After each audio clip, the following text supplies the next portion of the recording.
हर हर महादेव।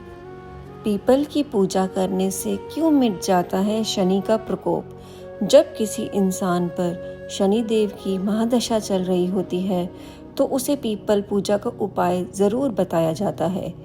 कई बार मन में यह सवाल उठता है कि ब्रह्मांड के सबसे शक्तिशाली और क्रूर ग्रह शनि का क्रोध मात्र पीपल वृक्ष की पूजा करने से ही शांत हो जाता है। आज हम आपको बताने जा रहे हैं कि शनि और पीपल से संबंधित वह पौराणिक कथा जिसके बारे में आपने शायद ही पहले कभी सुना हो।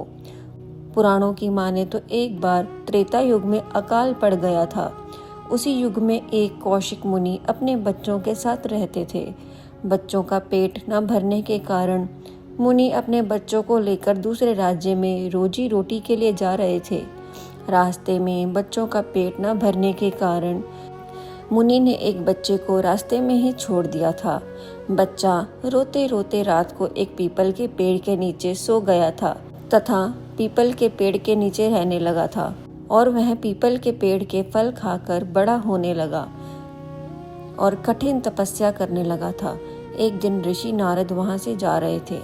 नारद जी को उस बच्चे पर दया आ गई तथा नारद जी ने उस बच्चे को पूरी शिक्षा दी थी तथा विष्णु भगवान की पूजा का विधान बता दिया था।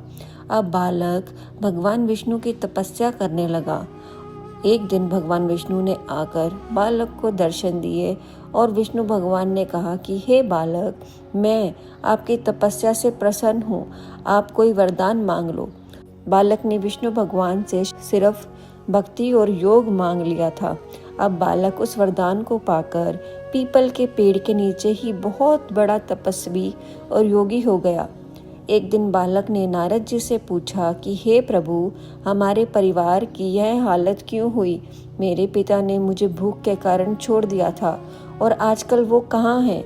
नारद जी ने कहा, बेटा, आपका यह हाल शनि महाराज ने किया है। देखो, आकाश में यह शनिचर दिखाई दे रहा है। बालक ने शनिश्चर को उग्र दृष्टि से देखा और क्रोध से उसे शनिश्चर को नीचे गिरा दिया। उसके कारण शनिश्चर का पैर टूट गया और शनि असहाय हो गया था। शनि का यह हाल देखकर नारद जी बहुत प्रसन्न हुए। नारद जी ने सभी देवताओं को शनि का यह हाल दिखाया था। शनि का यह हाल देखकर ब्रह्मा जी भी वहां आ गए थे और बालक से कहा कि मैं ब्रह्मा हूँ, आपने बहुत कठिन तप किया है। आपके परिवार की यह दुर्दशा शनि ने ही की है। आपने शनि को जीत लिया है, अपने पीपल के फल खाकर जीवन जिया है। इसीलिए आज से आपका नाम पिपलाद ऋषि के नाम से जाना जाएगा और आज से जो आपको याद करेगा उसके 7 जन्म के पाप नष्ट हो जाएंगे तथा पीपल की पूजा करने से आज के बाद शनि कभी कष्ट नहीं देगा।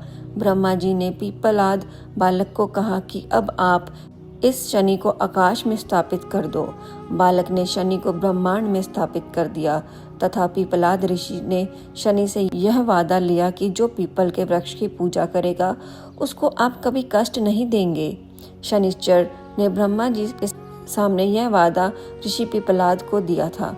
उस दिन से यह परंपरा है, जो ऋषि पीपलाद को याद करके शनिवार को पीपल के पेड़ की पूजा करता है उसको शनि की 7.5, शनि की ढैया और शनि की महादशा कष्ट नहीं देती। शनि की पूजा और व्रत 1 वर्ष तक लगातार करनी चाहिए। शनि को तिल और सरसों का तेल बहुत पसंद है, इसीलिए तेल का दान भी शनिवार को करना चाहिए। पूजा करने से तो दुष्ट मनुष्य भी प्रसन्न होता है, तो फिर शनि क्यों नहीं प्रसन्न होगा? इसीलिए शनि की पूजा का विधान तो स्वयं भगवान ब्रह्मा जी ने दिया है।